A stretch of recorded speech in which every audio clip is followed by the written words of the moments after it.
It's good to see everybody on this 4th of July weekend. Okay, so it's quiet right now, but what I'm telling you is, in about another 4 hours, it's going to be crazy in this neighborhood. Okay, it was fireworks were going off till, I don't know, 1 or 2 o'clock last night. And, oh, yeah. So I remember the first time when we first moved down here. I think it was the first 4th of July. There was a guy right across the street. He got out this thing of firecracker things or whatever. It was called a tire. Have you ever seen a tire of firecrackers? I'm not kidding you. It was probably this high, and he unrolled it from our house to the end of the block, and he lit that, and they lit it on both sides, and it went off for, I would think, probably 5 minutes. Boom, boom, boom, boom, boom, boom. There was smoke everywhere. It was awesome. It was awesome, yeah. Okay, so let me ask you a question this morning. Okay, good, awesome. Hi, everybody on Facebook, by the way. Happy 4th of July. So I wonder how many of us this last week, where would we place ourselves? Like the week that you had, and you think about fear versus faith, where would you place yourself this last week? Were you more here, on this side, or were you here? Okay? So if I'm going to be honest with you, there were some parts of today I was here. Today. Because there's nutty things that go on in this neighborhood. I was here. Right? God brought me back to here, but this is where I was part of the day today. All right? So, when you're thinking about having faith, and what does that mean to have faith? Like, I thought, okay, so if you were to rate your faith, like let's just say there was a rating system, okay? Like how much faith you would have, how would you rate yourself? Okay, so I'm going to put up 5 words here, okay? On how you're thinking about, like, how I would rate myself on a faith scale. Okay, would it be struggling just to have faith? Would it be little? Like, I have a little bit of faith. Like, when I look at myself, I say, I've got a little faith. Average? Maybe average? Like, probably like all the other people that call themselves Christ followers. Like, I have this average faith. Or maybe above average, or I have the same kind of faith that Jesus had, right? Now, I could never, no. I couldn't say that, right? I wish I could say that. That's what I want to say. But here's this thing, okay, I'm gonna get on my soapbox a little bit today. Okay, I don't know if you've ever known me when I get on my soapbox, but it can get a little crazy. I'm getting on my soapbox tonight, all right? Because what we're gonna talk about tonight, I have seen this destroy Christ followers. Absolutely destroy their faith. Like, I have some friends of mine, this has destroyed them so much, they're not even going to church anymore. They're done. And so I want to start off with this one thing. You have got to get this tonight. Here it is. You ready? My faith isn't about quantity, it's about quality. Your faith, my faith, isn't about quantity, it's about quality. So there's this thought, there's this teaching in our Christian culture that I think has created this gaping hole in our relationship with God. And it creates mountains of guilt and shame. Mountains. Like entire denominations are built around this teaching. All right? TV evangelists are raking in millions and millions of dollars based on this teaching. Entire churches are built on this teaching. Splits take place in churches because of this teaching. In fact, the disciples embraced this kind of teaching. And Jesus had to set them right. But it sounds so spiritual and so empowering. Here's the myth. You ready? More faith equals more ability. More faith equals more ability. The more faith you have, the greater things for God you can do. It's promoted, it's packaged, it's branded, and there are churches all over the United States that are pushing this. But yes, Jesus said something very different when it comes to faith. We're going to look at a couple passages tonight, all right? And one is found in Matthew chapter 17.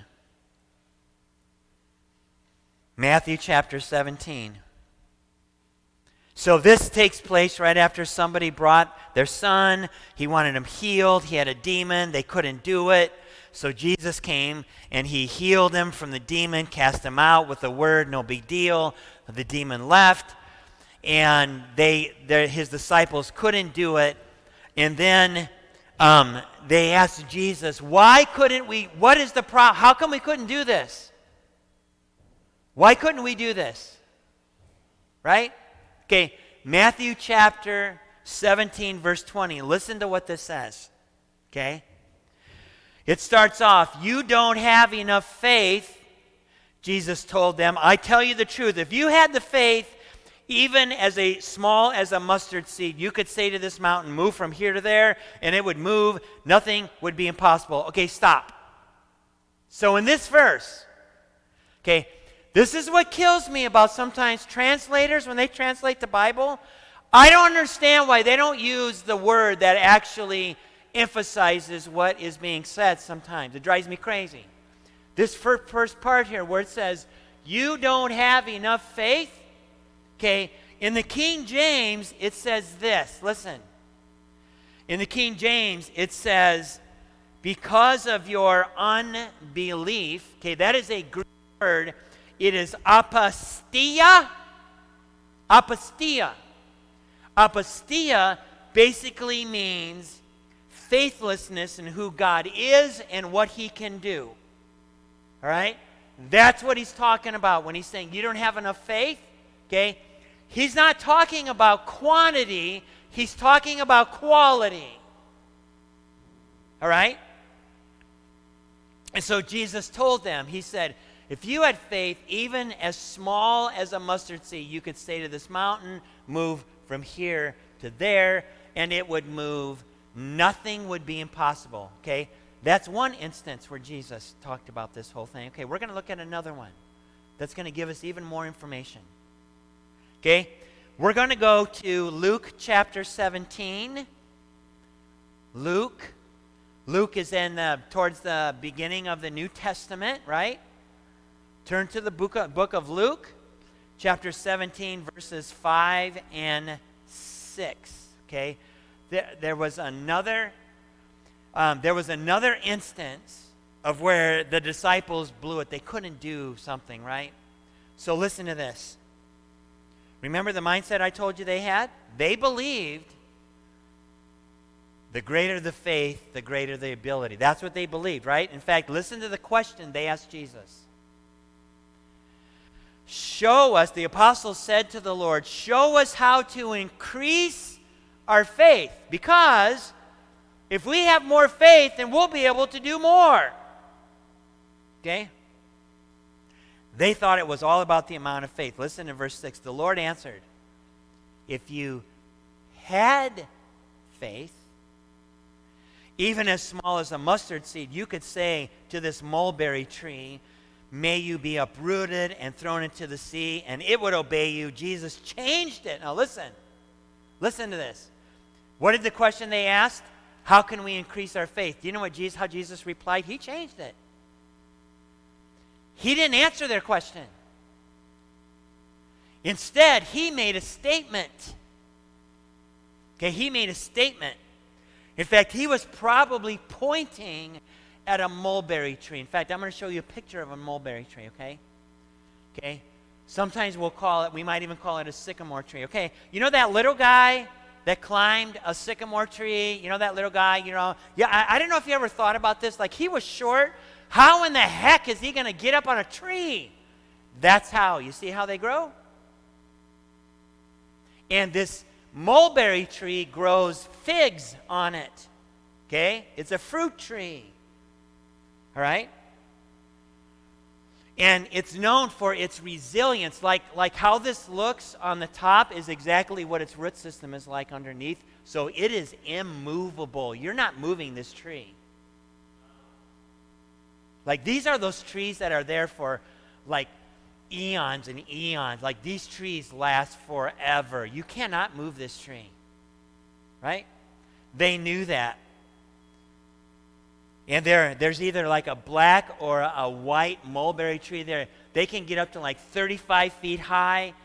And so Jesus is telling his disciples, he's telling us today, we don't need more faith.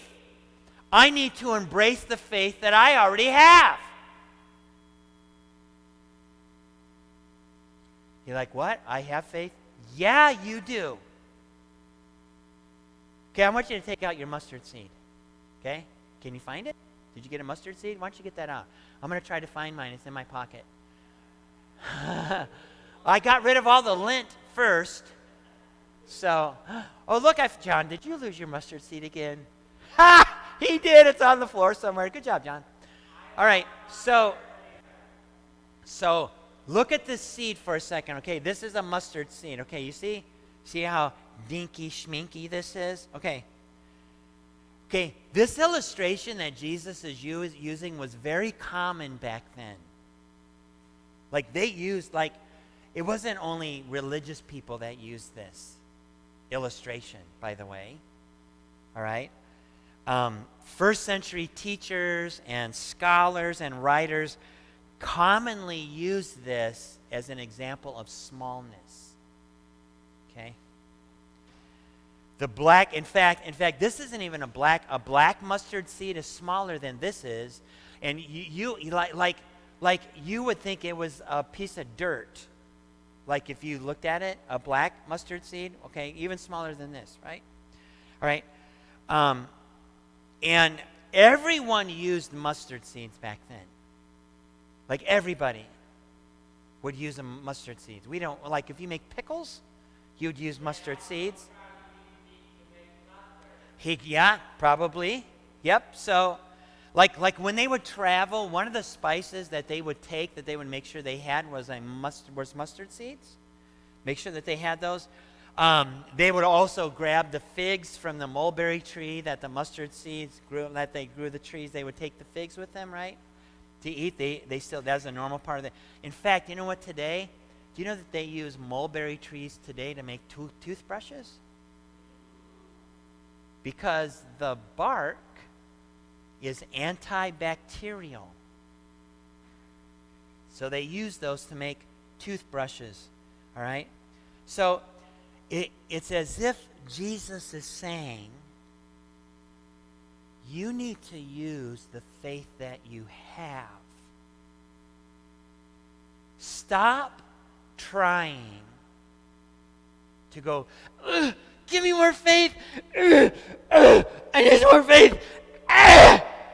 Stop it.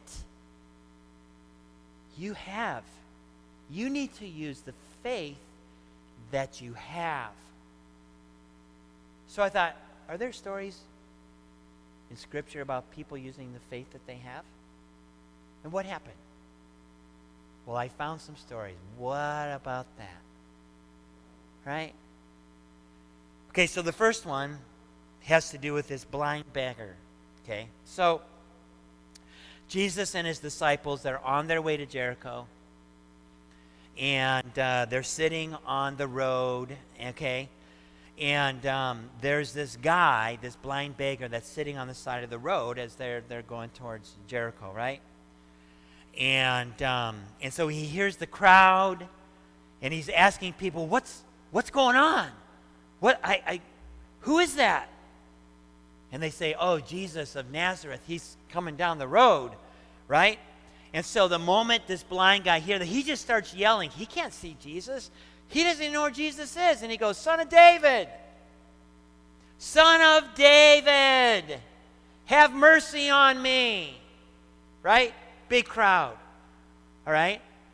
And so Jesus goes over. Listen to what this says in Luke 18. You ready? Here we go.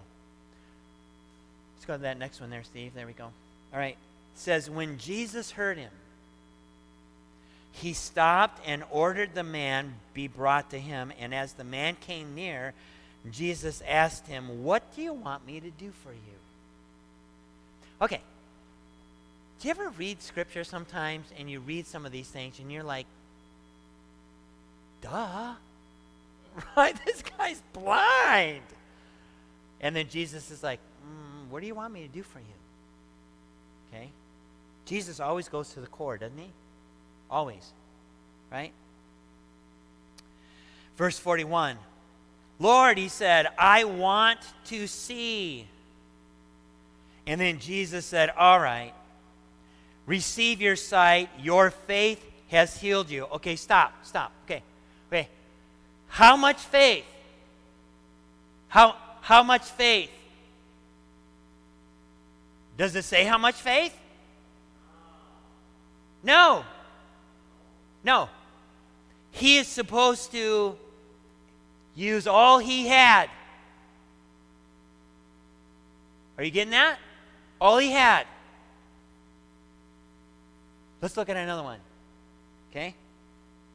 A woman. Okay, we're going to look at this woman. Okay, she had this illness where she was constantly bleeding. Okay? I'm going to try. They think it was menorrhagia. Okay, it's this condition where you're constantly bleeding.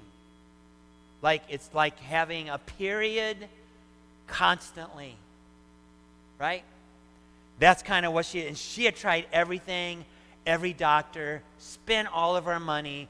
And and by the way, women back then, like when they were having their period, they were considered unclean. So nobody wanted to be around this woman, ever. Okay?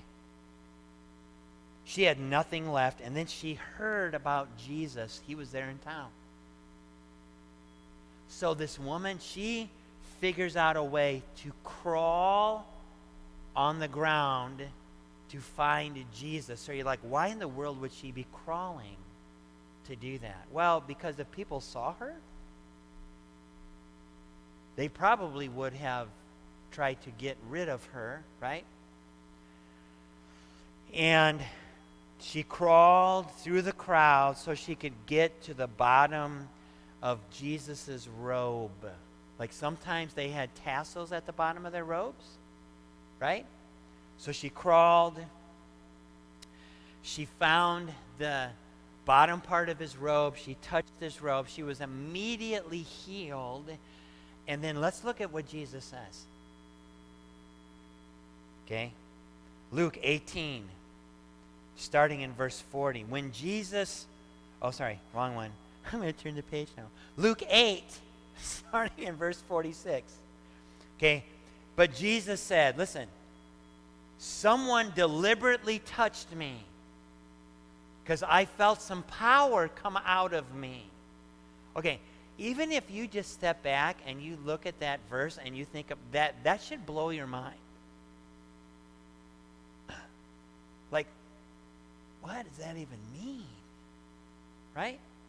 So he said this power went out of him. When the woman realized that she could not stay hidden, she began to tremble and fell to her knees before him.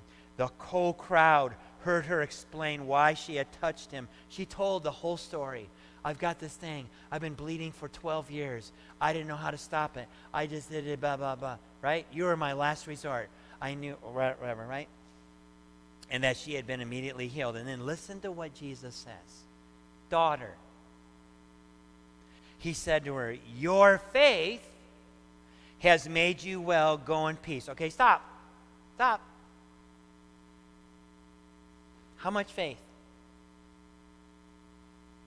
How much faith? The faith she had. The faith she had.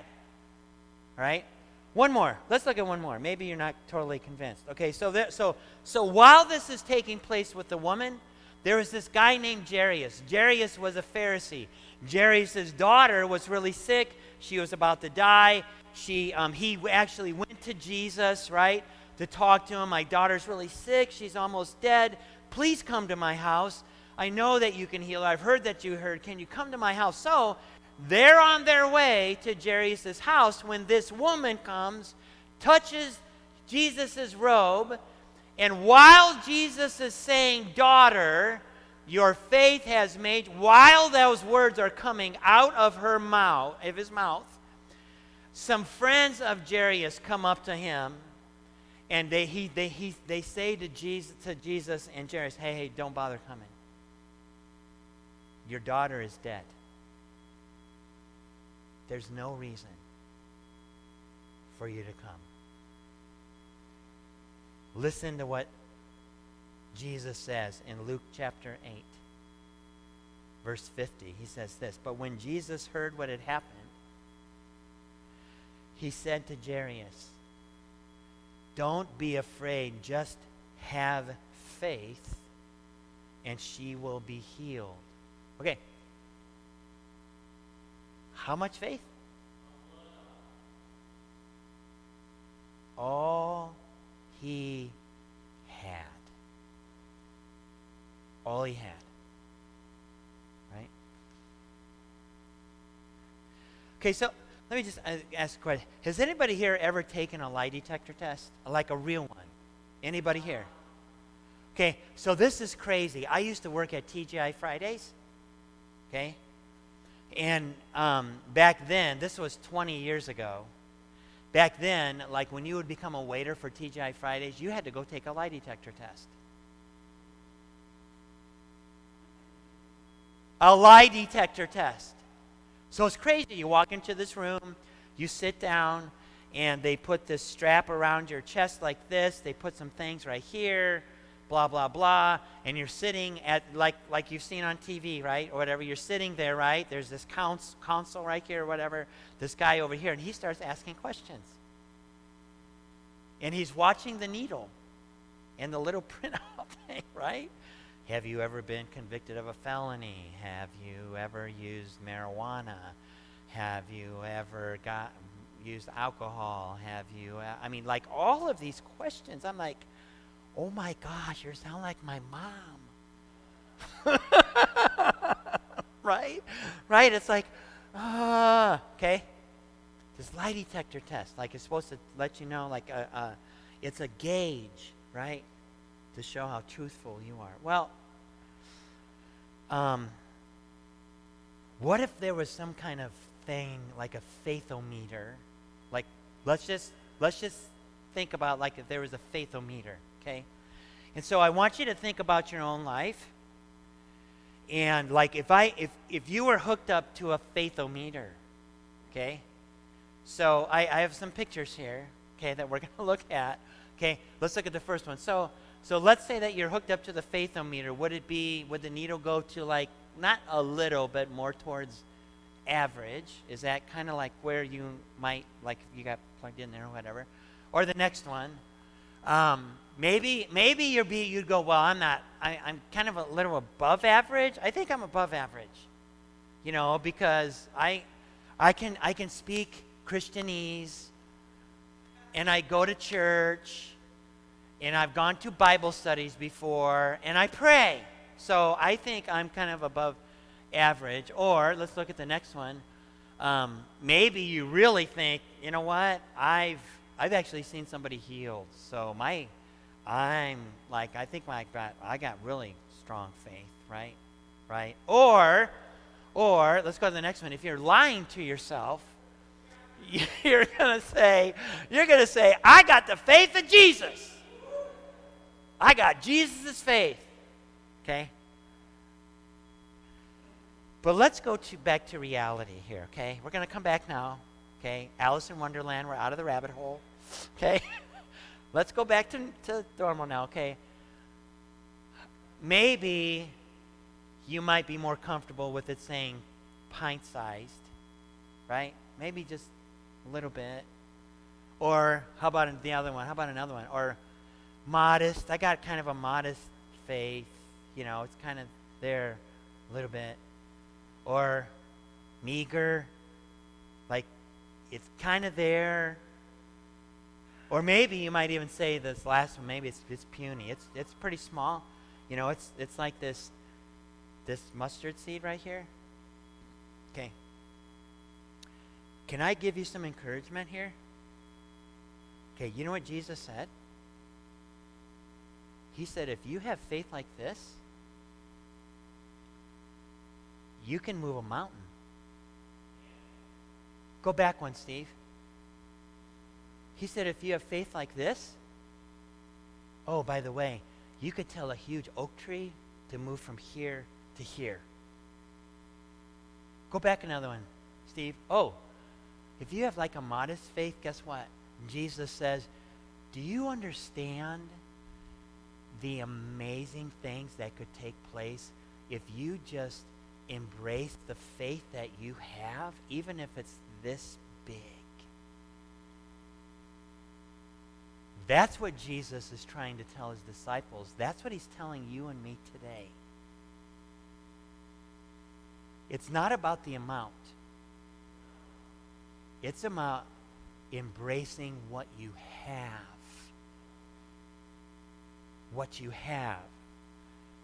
So I found some great quotes that we're going to finish with, okay? This one's from the 1800s when it has to do with faith. Listen to what this says. This is some really old dude that said this. And it wasn't Randy, okay? It says, he said, it is not so much great faith in God that is required as faith in a great God.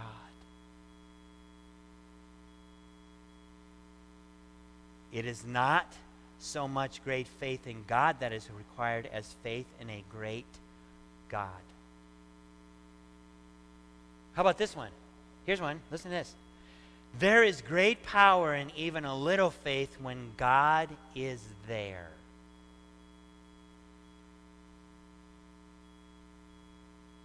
There is great power in even a little faith when God is there. Because the reality is, our faith is not about quantity, it's about quality.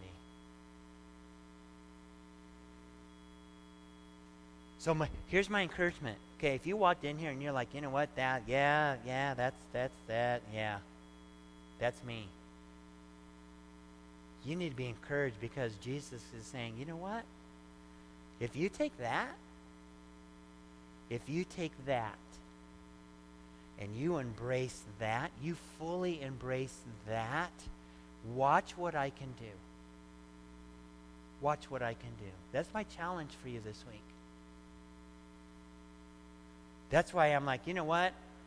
You take this. I don't know. You take this. Put this somewhere. I don't know where you're going to put it. It's really small. I can give you a couple. You might, I don't know.